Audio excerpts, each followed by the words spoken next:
అందించడానికి తొందరలోనే డీజీపీ గారిని, చీఫ్ సెక్రటరీ గారిని, ఇతర అధికారులతో 1993లోనే ఆనాటి ఉమ్మడి ఆంధ్రప్రదేశ్లో నక్సలైట్ల యొక్క రిహాబిలిటేషన్ కోసం ప్రత్యేకమైన ప్యాకేజీలను ప్రకటించడం జరిగింది. అందుకే ఈరోజు దాదాపుగా 30 సంవత్సరాలలో వివిధ సందర్భాలలో వాళ్ళకి ఇచ్చిన నగదు కానీ ఇతర వసతులను ఇంకా మెరుగ్గా వాళ్ళకి అందించేటట్టు ఈరోజు చీఫ్ సెక్రటరీ, డీజీపీ గారు ఇతర అధికారులతో మాట్లాడి నగదును కూడా పెంచే ప్రయత్నం చేస్తాం. తెలంగాణలో ఉన్న అందరికీ ఇందిరమ్మ ఇల్లు కేటాయించడమే కాకుండా ఎక్కడైనా వాళ్ళకి ఇల్లు కట్టుకోవడానికి స్థలం లేకపోతే వాళ్ళ సొంత గ్రామాలలో ఇంటి స్థలాన్ని కూడా రాష్ట్ర ప్రభుత్వం కేటాయించి వాళ్ళు ఇల్లు కట్టుకోవడానికి కూడా రాష్ట్ర ప్రభుత్వము వాళ్లకు సహకారాన్ని అందిస్తుంది. భూమి విషయంలో కొంచెం గ్రామాలలో ఈరోజు భూములు అందుబాటులో లేవు కాబట్టి భూ కేటాయింపు విషయంలో నేను ఇప్పుడు ఎలాంటి మాట చెప్పలేను. ఉండడానికి ఇల్లు, మెరుగైన వైద్యము, అదేవిధంగా వాళ్లకు నగదు బహుమతి, వీటన్నిటిని కూడా వాళ్ళకు అందించి సమాజంలో ఒక ఆత్మగౌరవంతో కూడిన జీవన విధానాన్ని కొనసాగించడానికి రాష్ట్ర ప్రభుత్వం సంపూర్ణంగా సహకరిస్తుంది. ఇవన్నీ ఏర్పాటు చేసే ముందు రాష్ట్ర ప్రభుత్వం చెబుతున్న ఒకే ఒక అంశం, ఈ రాష్ట్రంలో హింస కుదరదు, హింస ద్వారా సమస్యలకు పరిష్కారం దొరకదు. హింసకు పాల్పడిన, ఆయుధాలను తమ చెంత పెట్టుకున్న చట్టపరంగా ప్రభుత్వం వ్యవహరిస్తుందని అమిత్ షా గారు చెప్పడం జరిగింది. ఈరోజు రాష్ట్ర ప్రభుత్వంలో ఉన్న సంస్థలే కాదు, కేంద్ర ప్రభుత్వానికి సంబంధించిన సంస్థలు కూడా ఈ యాంటీ నక్సల్స్ ఆపరేషన్స్ లో పాల్గొంటున్నారు. వీళ్ళకి సంబంధించిన సమాచారాన్ని కూడా ఎన్ఐఏ లాంటి సంస్థలు సంక్షిప్తంగా ఎక్కడికక్కడ సమాచారాన్ని సేకరిస్తున్నారు.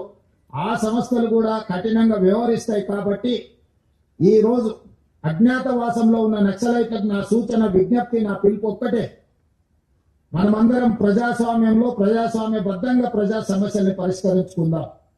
తెలంగాణ రాష్ట్ర ప్రభుత్వం ఎల్లవేళలా మీతో చర్చించడానికి సిద్ధంగా ఉంది. అందుకే ఆయుధాలతో సహా మీరు ఈ రాష్ట్ర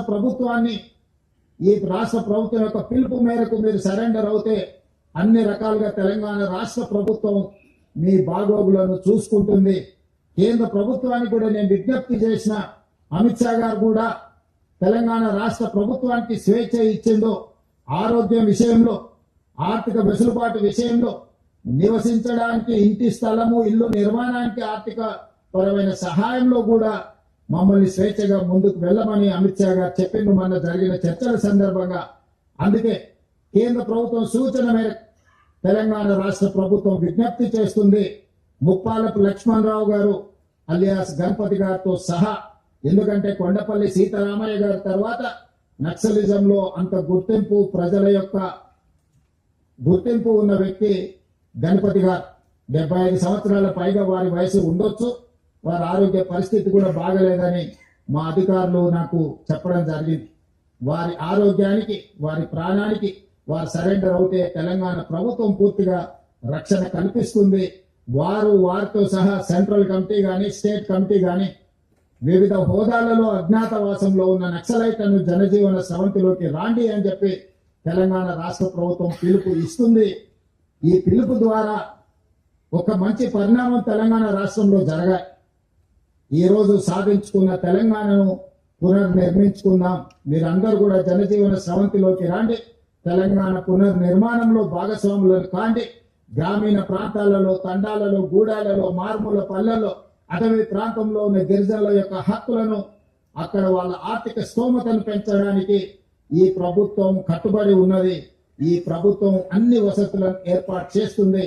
కాబట్టి సరెండర్ కావాల్సిందిగా, ఆయుధాలను చెప్పాల్సిందిగా ప్రభుత్వం ఇచ్చిన పిలుపుతో మీరు ముందుకు వస్తారని మా ప్రభుత్వం ఆశిస్తున్నది.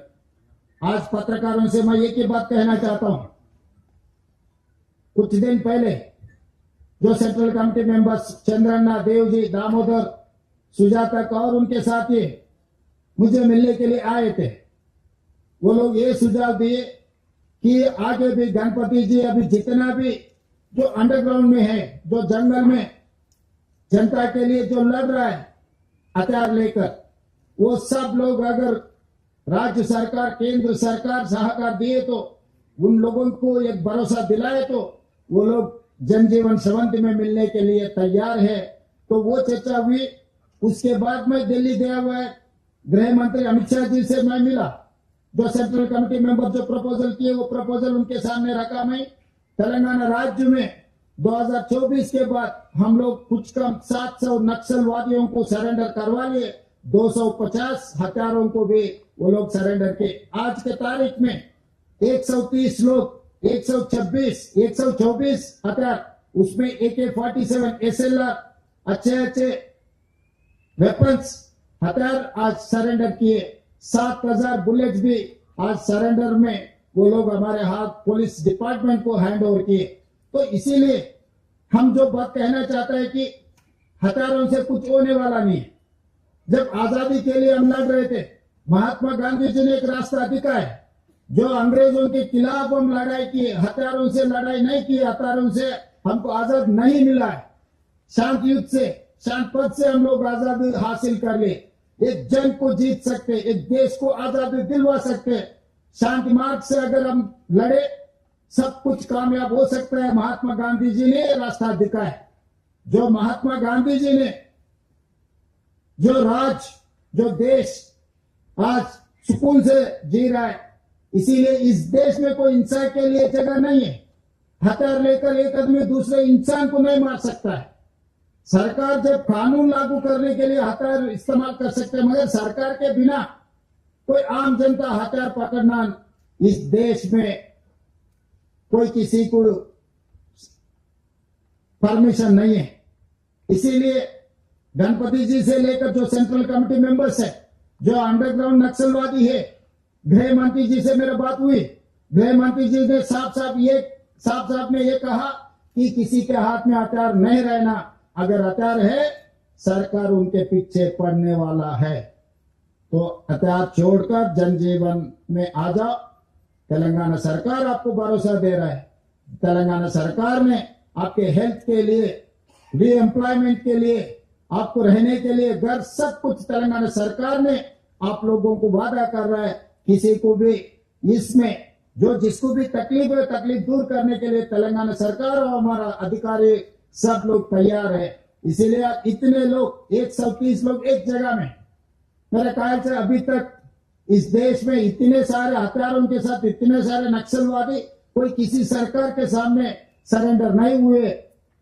आज मैं खुशी से कहना चाहता हूं, इतने लोग जो जनजीवन में आ गए, जंगल छोड़कर हथियार सरकार के हाथ में दे दिए, ये खुशी की बात है। आगे भी अगर कोई भी बचा है, सात सेंट्रल कमेटी मेंबर्स, कुछ बड़ा नेता लोग है बोल के हमारा अधिकारी दिखाए कि वो 7 है 70 है, मुझे पता नहीं। मगर हर किसी का मेरा गुजारिश एक ही है, हथियार से आप जीवन नहीं कर सकते। हथियार से दूसरे इंसान को आप डरा नहीं सकते। हथियार से आप कुछ चलाने के लिए कोशिश किए तो कोई फायदा नहीं है।